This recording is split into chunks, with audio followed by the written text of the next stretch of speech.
Okay, the first question is, can the Amazon retail strategy survive in the future? Good question. Well, I would say that I think it will come under, we'll have experience a lot of challenges. The Amazon paradigm is one that I think most online retailers are currently forced to adopt. Their paradigm is very transactional list-based. So when you go on Amazon, you first of all need to know what you're looking for. You put that in, you get a list. You probably get hundreds of pages, but you probably just look at the first couple, if that, sort it according to reviews, etc., and you trust them that you're going to get value and good delivery, etc.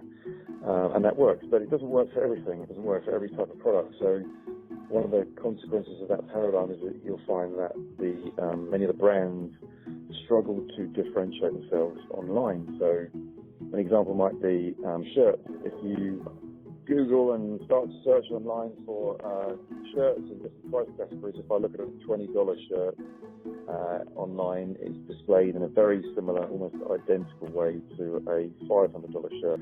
You go to a $500 shirt store, maybe a Prada or whatever, you probably pass the security guard on the way in, everything's spaced out 5 feet apart, and you know before you look at the products prices that they're going to be expensive. So you've already experienced what Prada is about, and recreating that brand experience online is very difficult. I think 3D will give retailers and brands the opportunity to do that. And experience is what everybody is talking about, people want.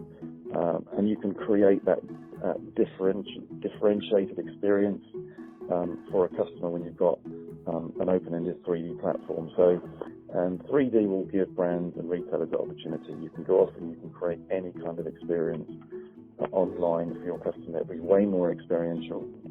And I think that then poses a challenge for Amazon. How do they respond to that? I think it'll be very hard because I don't think they can break up each of their categories and provide an immersive 3D connected experience for each of those. It just doesn't fundamentally fit with the way they do business. How does TPC help solve that problem?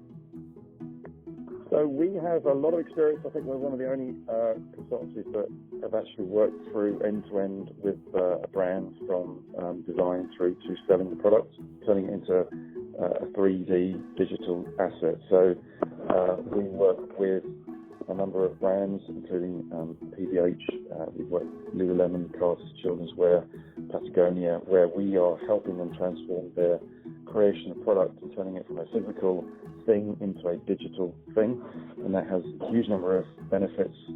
It allows more flexibility in terms of the whole design process. It speeds up the whole process.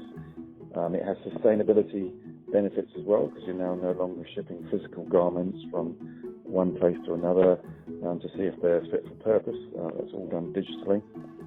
So that's how we help people. We help them right now create that digital back end that they can plug into the forthcoming digital front end. Because if you don't address the back end, then your 3D front end, really particularly for apparel, is just going to be a cosmetic affair.